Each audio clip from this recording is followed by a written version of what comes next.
বন্ধুরা, আজ আমি সিন্ধু সভ্যতার কালসীমা নিয়ে আলোচনা করব। তাহলে চলো আলোচনা করি।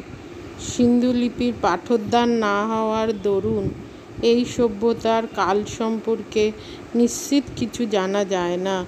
মহেঞ্জোদারোতে নগরের যে 7টি স্তর পাওয়া গেছে তার নিচে আরও স্তর আছে, কিন্তু মাটির তলায় জলের চাপে তা খনন করা সম্ভব হয়নি। ভূতত্ত্ববিদরা এই সর্বনিম্ন স্তরের মাটির প্রকৃতি পরীক্ষা করে বলেন যে 2800 খ্রিস্টাব্দের পূর্বে সিন্ধু সভ্যতার বিকাশ ঘটেছিল। ডক্টর ফ্যারি, ডক্টর ফ্র্যাঙ্কফুট ও ডক্টর সি.জে. গ্যাড প্রভৃতি প্রত্নতত্ত্ববিদরা সিন্ধুর বেলনাকৃতি শিলমোহর, সুমেরিয়ার তেল আসমার প্রভৃতি স্থানে আবিষ্কার করেছেন। সিন্ধুর শিলমোহর সুমেরিয়ায় পাওয়া গেলে ধরা হয় যে উভয় সভ্যতা ছিল সমসাময়িক। সুমেরীয় সভ্যতার সময়সীমা ছিল 2800 খ্রিস্টপূর্বাব্দ। সিন্ধুর শিলমোহর এই স্থানে পেয়ে তারা 2800 খ্রিস্টপূর্বাব্দকেই সিন্ধু সভ্যতার কাল বলেন। মাটির তলায় একটি অনাবিষ্কৃত স্তর থাকায় 2800 + 500 = 3300 খ্রিস্টপূর্বাব্দ হরপ্পা সংস্কৃতির ঊর্ধ্বতন কালসীমা ধরা হয়। হুইলার অবশ্য এই সময়সীমা আরও কমিয়ে 2500 খ্রিস্টপূর্বাব্দ করার পক্ষপাতী। প্রত্নতাত্ত্বিক প্রমাণ সেটা কি?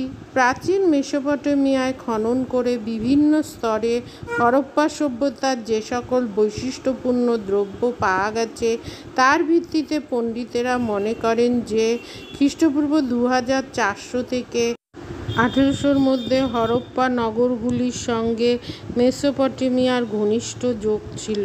হরপ্পা ও চানুদারোতে পাখা মেলা ঈগল পাখির ছাপওয়ালা 2টি শিল পাওয়া গেছে। এই রকম ঈগল পাখিযুক্ত শিল সুসায় 2400 খ্রিস্টপূর্বাব্দে পাওয়া গেছে। এখন রেডিও কার্বন 14 নামে এক প্রকার রাসায়নিক পরীক্ষার প্রথা আবিষ্কৃত হয়েছে। প্রাচীন প্রত্নতাত্ত্বিক দ্রব্যের কাল এই পরীক্ষার দ্বারা নির্দিষ্ট করা যায়। রেডিও কার্বন পরীক্ষাকারীরা হরপ্পা সভ্যতার নিদর্শনগুলি পরীক্ষা করে অভিমত দিয়েছেন যে মেসোপটেমিয়ার সঙ্গে হরপ্পা সংস্কৃতির সংযোগ 2350 থেকে 2800 খ্রিস্টপূর্বাব্দের মধ্যে সীমাবদ্ধ ছিল।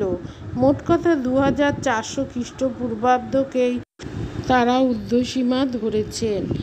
লোথাল কালিবঙ্গানের কালসীমা তারা 2200 থেকে 1700 খ্রিস্টপূর্বাব্দ ধরেছেন।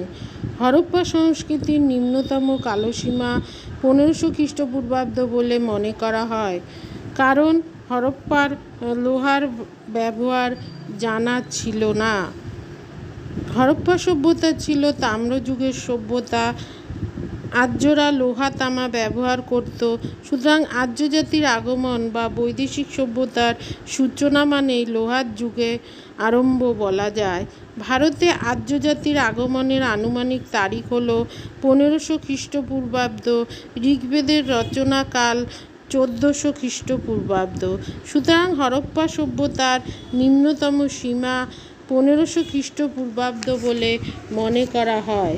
সিন্ধু সভ্যতার নিদর্শন আবিষ্কৃত হওয়ার আগে ভারতে প্রাচীন সভ্যতা বলতে বৈদিক সভ্যতাকেই গণ্য করা হতো। এখনও কোনো পণ্ডিত মনে করেন যে বৈদিক আর্যজাতি সিন্ধু সভ্যতার সৃষ্টি করে। সিন্ধু সভ্যতা হল বৈদিক সভ্যতারই অঙ্গ। এই পণ্ডিতেরা যুক্তি দেখান যে বেদের রচনাকাল প্রকৃতপক্ষে 5000 খ্রিস্টপূর্বাব্দ বা তারও বেশি। ভারতবর্ষ হল আর্যদের আদি বাসস্থান। আর্যজাতি বিদেশ হতে ভারতে বসবাস করতে আসে একথা এই সকল পণ্ডিত স্বীকার করেন না। তারা বলেন যে সিন্ধু অধিবাসী ও বৈদিক আর্যদের খাদ্য ও পোশাক প্রায় একরকম। 2 সিন্ধু উপত্যকায় যে সকল প্রাণী ছিল বৈদিক যুগেও সে সকল প্রাণী ছিল। 3 সিন্ধু নগরগুলির মতো বৈদিক যুগে বয়ন শিল্পেরও প্রচলন ছিল। 4 সিন্ধু নারীরা যে সকল অলঙ্কার পরত ও যেভাবে খোঁপা বাঁধত বৈদিক নারীরাও সেইভাবে নিজেদের সাজাত। 5 নৃতাত্ত্বিক পরীক্ষায় সিন্ধু উপত্যকায় আর্য জাতির কঙ্কাল পাওয়া গেছে, সুতরাং আর্যরা সিন্ধু শহরে ছিল এটা প্রমাণ হচ্ছে। 6 তারা বলেন যে সিন্ধু লিপি হলো আদি ব্রাহ্মলিপি যা পরে বৈদিক যুগে পরিণত আকার ধরেছিল। সিন্ধু সভ্যতা এবং সঙ্গে বৈদিক সভ্যতার পার্থক্য কী ছিল? স্যার জন মার্শাল প্রভৃতি পণ্ডিতেরা উপরিউক্ত মত অগ্রাহ্য করেন। তিনি বলেন যে সিন্ধু সভ্যতা ও বৈদিক সভ্যতা ছিল 2 পৃথক সভ্যতা, উভয়ের মধ্যে সময় এবং প্রকৃতিগত ব্যবধান ছিল। আর্য জাতি ভারতে আদি যুগ থেকে বসবাস করছিল, এই অভিমতকে তারা উদ্ভট বলে মনে করেন। যদি তর্কের খাতিরে এই মত সত্য বলে ধরা হয় তবে প্রশ্ন আসে, যদি আর্য জাতি সিন্ধুর ন্যায় উন্নত নগর সভ্যতার সৃষ্টি করেছিল তবে কেন বৈদিক যুগে তারা এই সভ্যতা হারিয়ে ফেলে? সিন্ধু সভ্যতা ছিল নগর কেন্দ্রিক, বৈদিক সভ্যতা ছিল গ্রামীণ। সিন্ধু সভ্যতার তামার ব্যবহার ছিল, বৈদিক যুগে তামা লোহা উভয়ের ব্যবহার ছিল। সিন্ধু নগরে অর্থনীতিতে শিল্প বাণিজ্য ছিল প্রধান। আর্য অর্থনীতি ছিল পশুপালন ও কৃষি নির্ভর। সিন্ধু নগরে পোড়ামাটির ইটের বহুতল বাড়ি তৈরি হতো। বৈদিক আর্যরা প্রধানত মাটির ঘরে বাঁশ ও খড়ের চালায় বসবাস করত। সিন্ধু অধিবাসীরা ছিল নগরের স্থায়ী অধিবাসী। আর্য জাতি প্রথম দিকে পশুপালনের জন্য যাযাবরের মতো বিভিন্ন স্থানে বসবাস করত। সিন্ধু নগরে ঘোড়ার ব্যবহার হতো না। আর্য জাতি ঘোড়ায় চড়ে যুদ্ধ করত। তারা ঘোড়ায় টানা রথে চড়ে যুদ্ধ করত এবং বিভিন্ন স্থানে যাতায়াত করত। আর্য জাতির নিকট অশ্ব ছিল গুরুত্বপূর্ণ প্রাণী। মার্শালের মতে সিন্ধু অধিবাসীরা ষাঁড়ের পুজো করত, আর্যগণ গাভীর পুজো করত। সিন্ধু অধিবাসীরা শিবলিঙ্গ ও মাতৃদেবতার পুজো করত। বৈদিক যুগে লিঙ্গ পূজার নিন্দা করা হয়। বৈদিক দেবদেবীর মধ্যে স্ত্রী দেবতার সংখ্যা ছিল কম, তাদের মর্যাদা তেমন ছিল না। সিন্ধু অধিবাসীরা মৃতদেহ কবর দিত, আর্যরা মৃতদেহ দাহ করত। সিন্ধু সভ্যতা ছিল বস্তুতান্ত্রিক ও উপযোগবাদী। বৈদিক সভ্যতা ছিল আধ্যাত্মিক, পরলোকবাদী ও দার্শনিক। বৈদিক স্তব ও প্রার্থনায় বৈদিক দেবতা ইন্দ্রকে পুরন্দর অর্থাৎ পুর বা নগরের ধ্বংসকারী বলা হয়। বৈদিক আর্যদের নগরের প্রতি আগ্রহ ছিল না। সিন্ধু সভ্যতার প্রাণকেন্দ্র ছিল নগরগুলি। সিন্ধু অধিবাসীরা লিখতে জানত, তাদের লিপি ছিল। বৈদিক আর্যরা লিখতে জানত না। সিন্ধু লিপি হলো চিত্রলিপি।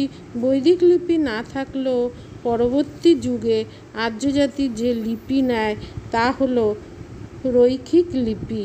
কালানুক্রমের দিক থেকে ভারতে আর্য জাতির আগমন 1500 খ্রিস্টপূর্বাব্দ ধরা হয়। সিন্ধু সভ্যতার সূচনা 3000 খ্রিস্টপূর্বাব্দতে ধরা হয়।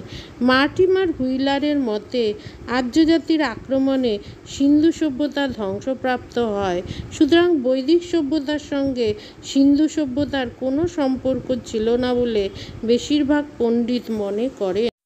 সিন্ধু নগরগুলির বিন্যাস, গৃহনির্মাণ রীতি, প্রয়োগ প্রণালী, মধ্যবিত্ত শ্রেণীর নগরে বসবাস প্রভৃতির বৈশিষ্ট্য লক্ষ্য করে কোনো কোনো পণ্ডিত পশ্চিম এশিয়ার সুমেরীয় ও মেসোপটেমীয় সভ্যতার সঙ্গে সিন্ধু সভ্যতার সাদৃশ্য খুঁজে পেয়েছিলেন। পশ্চিম এশিয়ার এই সভ্যতাগুলির মতোই সিন্ধু সভ্যতা ছিল তাম্র যুগের। মেসোপটেমিয়া নগরগুলির মতোই সিন্ধু নগরগুলো ছিল নদীমাতৃক। সুমেরীয় নগরের অধিবাসীদের মতোই সিন্ধু নগরের অধিবাসীরা মাতৃদেবতার পুজো করত। সুমেরীয়দের মতোই তারা চিত্রলিপি লিখত এবং মাটির পাত্র তৈরির জন্য কুমোরের চাকা ব্যবহার করত। সিন্ধু অধিবাসীরা পাথর বা চীনামাটির রুদ্রাক্ষ তৈরি করে সুমেরিয়ার মতোই তা তুরপুন দ্বারা ছেদা করত। এই কারণে কোনো কোনো পণ্ডিত মনে করেন যে সিন্ধু সভ্যতা ছিল বৈদেশিক সভ্যতার প্রভাবে গঠিত। সুমেরীয় মেসোপটেমীয় সভ্যতার প্রভাবে সিন্ধু সভ্যতা গড়ে ওঠে। হুইলার মনে করেন যে সুমেরীয় সভ্যতার স্থানান্তরকরণের ফলে হরপ্পায় এক পরিণত সভ্যতা গড়ে ওঠে। যদি বিদেশ থেকে এই সভ্যতা না আসতো তবে গোড়া থেকে এই সভ্যতা এত পরিণত কিভাবে হতো? সুমেরিয়ার অনুকরণে সম্ভবত সুমেরিয়া থেকে আগত কিছু ঔপনিবেশিক দ্বারা এই সভ্যতার সূচনা হয়। যদি এই সভ্যতা দেশজ হতো তবে এর ভ্রূণ অবস্থা থেকে বিকাশ লাভের একটা পর্যায় ধরা পড়ত। মহেঞ্জোদারো 7টি স্তরের সকলের নিচের স্তরের সভ্যতা ছিল বেশ পরিণত। হরপ্পা সংস্কৃতির নগর দুর্গগুলি সম্ভবত এই বিদেশিদের আধিপত্যের প্রমাণ দেয়। বিদেশ থেকে আগত বলেই এই সভ্যতা ভারতের ভিতর বেশি দূর বিস্তৃত হতে পারেনি। সিন্ধু সভ্যতার সঙ্গে পশ্চিম এশিয়ার সুমেরীয়, মেসোপটেমীয় এমনকি মিশরীয় সভ্যতার প্রত্যক্ষ যোগাযোগের প্রমাণ পাওয়া গেছে। সিন্ধু বেলনার আকারের শিলমোহর মেসোপটেমিয়ার বহু জায়গায় পাওয়া গেছে। আক্কাদের রাজা সারগনের রাজধানীতে সিন্ধুর শিলমোহর পাওয়ার পর সিন্ধু সভ্যতার কাল 2000 খ্রিস্টপূর্বাব্দ ধরা হয়। সিন্ধু শহর থেকে সুতিবস্ত্র পশ্চিম এশিয়ার শহরগুলিতে রপ্তানি হতো। পশ্চিম এশিয়ার উম্মা শহরে সিন্ধুর শিলমোহরযুক্ত কাপড়ের গাইড আবিষ্কৃত হয়েছে। সুমেরীয় লিপিতে মেলুকা নামে একটি জায়গার উল্লেখ আছে। সম্ভবত সুমেরিয়ায় সিন্ধু অঞ্চলের নাম মেলুকা ছিল। পশ্চিম এশিয়ার মেসোপটেমিয়া থেকে সিন্ধু অঞ্চলে জেড, কার্নেলিয়ান, ল্যাপিস লাজুলি প্রভৃতি দামি পাথর ও প্রসাধন দ্রব্য আমদানি হতো। উভয় অঞ্চলের মধ্যে সমুদ্রপথে বাণিজ্য চলত। মিশরীয় সভ্যতার একটি বৈশিষ্ট্য ছিল ষাঁড়ের পায়ে আকৃতিযুক্ত কাঠের টুল, দীপাধার প্রভৃতি সকল জিনিস সিন্ধু শহরে পাওয়া গেছে। এর থেকে সিন্ধু সভ্যতার সঙ্গে মিশরীয় সভ্যতার আদান প্রদান ছিল বলে জানা যায়।